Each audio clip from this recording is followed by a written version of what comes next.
everybody, to Jay's Days episode 5 live. I'm here with you tonight. I'm a little late. My apologies. I'm traveling right now and making a run down the highway heading to Camp Carpenter. So we've got our annual Camp Carpenter going on this weekend, and I am on my way there. And just wanted to make sure I didn't miss this, so I had to pull off the highway and find a spot here. And I got a nice little background with some trees and stuff. So I'm here with you. I'm Jason with Hunting God's Country. Thank you so much for joining me tonight. So far, episode 1, 2, 3, 4, we've talked about my first deer, which was a doe. We've talked about my first buck.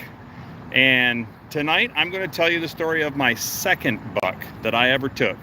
So 2 years after my first buck, the year in between I didn't kill one, 1991, and 17 years old, opening day, once again, up in northern Michigan at our family property.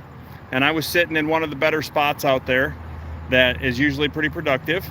And the day was just ticking on. We'd been out there since before light, of course, and I had seen a few deer, but nothing that I could shoot. No bucks big enough to shoot. And my dad had come through and stopped to have a talk with me. So Dad talked with me for probably 10 minutes, and then he said, I'm going to walk out back. So he left the blind that I was sitting in, and he headed north and walked up the old logging trail. So he was on the east side of me, but he headed north, and he walked up this old logging trail and then came around the hill, which up there are hills are more like mountains, but he came up the big hill and came walking through behind me, got up behind me, and got to a point where I heard him. I knew he was coming. So he came back and sat in the blind with me for about probably 15 or 20 minutes. We talked about what was going on, what we were going to do, and I was going to actually go up and sit in his blind, or actually my mom's blind, up at the front of the property. And he said, no, you just stay here. This is a good spot. You stay here and I'll head up. So Dad left the blind and he's walking down the hill. And just for some perspective, where this blind sits is on the end of a ridge. There's a draw on each side of it, and I'm about probably 20 to 25 feet higher than the ground at the bottom of the draws. So there's a draw on either side. Straight ahead is what we called the scrub pines, which were pine trees, red pines that my dad and uncle had actually planted back in 1958. And they got really thick in there, mixed in with some hardwoods, and it was just a mess. It's hard to walk through, hard for the deer to get, well, not hard for the deer to get through. The deer actually really loved it. It's nice and thick, good place for them to hide. So that's kind of what I was watching. I'm set back up the hill, probably 60 to 70 yards from the scrub pines, and with a draw on either side of me. So Dad leaves the blind anyway. He's going down the hill, and he's at this point probably about 45 or 50 yards away from me, and almost to the bottom of the draw. And out of my left side, I heard something, and I just turned my head, and the first thing I saw was antlers. I didn't even see the deer's body. I just saw antlers moving through the woods. And this deer was on a dead run. He was booking. I don't know what had happened. There had been some gunshots just a couple minutes before, way off to the north of us. But this buck was just booking, heading straight south, just kind of paralleling me as I was sitting. And I was 17 and had only killed one buck in my life. I had no idea what to do. So I'm looking at where this buck's going, and the woods is pretty thick there. It's a bunch of hardwoods, and I just wasn't entirely sure what to do. So I just decided to pick a spot. So I picked a spot between two trees that was about 5 feet apart, a nice open spot, and I flipped off my safety and I pulled the gun up, and then as soon as I saw the antlers appear, I squeezed the trigger. And that buck just went flipping head over heels and then slid down the edge of that draw. I had no idea where I'd hit him, but I scared the living bejeebers out of my dad, because Dad didn't hear the deer. He had no idea that deer was coming. He was about 50 yards from me. The deer was about 60 yards from me on the other side. And when I squeezed the trigger off on that old 308, it let out a bark that scared the crap out of him. And he turned around, and when he turned around, he actually saw that deer sliding down into that draw. So when that happened, he just froze in his tracks. And he turned around and he looked up the hill at me and he said, "Well, you got him." I was so excited. I jumped out of my blind and I ran up, towards the deer just to make sure he wasn't going to get back up and run again. And I had no idea at this point, guys. I knew there was a big deer with big antlers. I just had no idea what it was. So I gathered my stuff up real quick and went down the hill, and my dad's hooting and hollering and all excited, and I get down there to see this deer, and let me tell you, I'll post pictures of these antlers when I get home. It's up on the wall in the loft of my log cabin.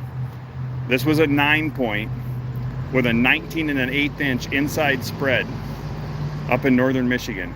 So back in the day, we used to have some really big bucks up there. I think there's still some, just fewer and farther between, and a lot less hunters, so we don't hardly ever see them. But nonetheless, probably the 5th biggest deer of my life. At the time, it was my biggest for sure. I had killed an 8-point, was my first buck, and then my second one turns out to be this 9-pointer. So of course I'm in love with our family property up in northern Michigan because I've killed 2 huge bucks up there. So excited. But this thing, I actually won 3 big buck contests with this deer. He was 168 pounds, I think, dressed, which is pretty big. I won a big buck contest. So I was a senior in high school. I won the big buck contest at school. I won the big buck contest at the local store, little country store up there by our property in northern Michigan. And then the local auto parts store in my hometown of Williamston, they were having a buck pole down there. So I took him in there when I got back home, and actually I didn't win that one. I took 2nd place in that competition. So essentially though, nonetheless, I took 2 first place and a 2nd place in big buck contests with that one deer in 1991. So anyway, that's the story of my 2nd buck. One of my best. Absolutely awesome time. Dad was super stoked. I sure miss the old man. He's been gone since 2002. But I sure think of him every single time I step foot in the woods or touch one of my guns. So I want to address one thing that has come up quite a bit in our recent videos, and maybe this isn't the place for it, but I'm just gonna give me 15 seconds. So we have several videos out using the 460 XVR and calling it the world's most powerful handgun. Well, that claim is actually from Smith & Wesson, and if you are willing to spend a moment on Google, you will find that it is the highest velocity cartridge of a handgun produced. It has the highest case pressure of any handgun cartridge produced. It's essentially equivalent to a 500 Magnum, but as far as overall power, it beats the 500 Magnum in velocity and its actual max pressure of the casing, and also with the 360 grain, I believe it's a buffalo bore bullet, which I don't have any of, but with that bullet, it's over 2,880 foot-pounds of energy, which is insane. So for all the comments we're getting on those videos, just ignore them. That's what I'm doing. I replied to a couple of them, but the 460 XVR is the most powerful production handgun in the world as of right now. Now, granted, there have been other handguns made. Magnum Research has a few BFRs and crazy rifle calibers and stuff.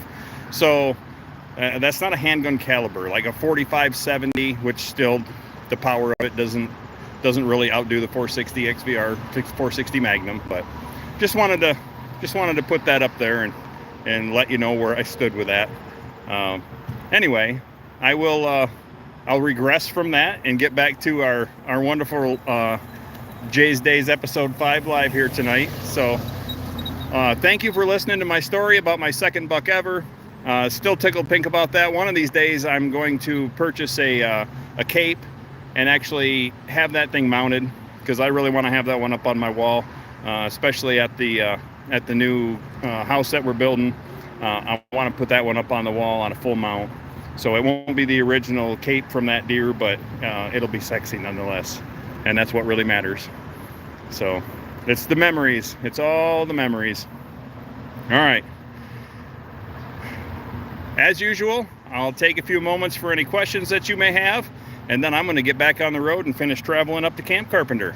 So if you got anything you want to ask me, I'd love to respond and answer any of the questions that you have. And if you don't have any questions, that's fine too. I love you all. I appreciate you being here. Remember, squirrel season opens on Sunday. Coming right up. We're going to start shooting some squirrels.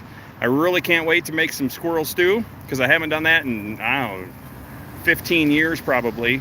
I also want to do my favorite squirrel recipe, covering the squirrel in peanut butter. Hear me out. Covering the squirrel in peanut butter, wrap it in bacon, and then you broil it at 400 degrees for, I think, 25 minutes. So it's amazing. Seals in all the juices so it doesn't dry out, because squirrel dries so easy. Gives it a nice little crust on it, and the flavor of the bacon and peanut butter together over the squirrel. Unbelievable. So, alrighty. Questions. Where am I? I am in a remote location halfway between where I work and where I live. Heading home. That's right, Dan. Thank you, sir. Love your hat. A story with my hat. Yes, this hat once upon a time was actually green. When I first bought it, this hat is, gosh, I don't know. Cal, are you watching? How old is this hat? I probably had this hat for, I'm going to say at least 10 years. This hat has been washed so many times that if I fold it up and uncover my bald head, I can fold this thing into a tiny little knot like a baseball. It's very, very soft. It's my fishing hat, which I also wear hunting on nice days. It's breathable. It has netting in it, so it can let my head breathe. Beautiful for warm days. Keeps the sun off of my ears and off of my nose, so I don't turn all red like the redneck that I am. But yep, there's probably more story to the hat, but that's all I can think of at the moment. Similar to Ted Nugent's, but not nearly as cool or as expensive, I'm sure. All right. Well, you all have a great night. Thanks for joining me. I appreciate and love all of you. If you haven't subscribed, go ahead and subscribe, and tell all your friends and neighbors to subscribe, because we have lots of fun here. Hunting seasons are upon us. We've got goose and, well, just goose season's open right now, but duck coming up pretty soon. And squirrel, rabbit, some other small game stuff opens on the 15th. This weekend is also the youth deer hunt weekend. So good luck to all of the youths that are out there. And the weekend after that is the early antlerless season, which I may participate in, depending on what the weather is. If it's not too stinking hot, I'll get out and see if I can put something in the freezer with the old brand new 460 XVR. Can't wait to shoot a deer with that. So. Alrighty, folks. Thanks again. Love y'all. Shoot straight. Keep the fire going.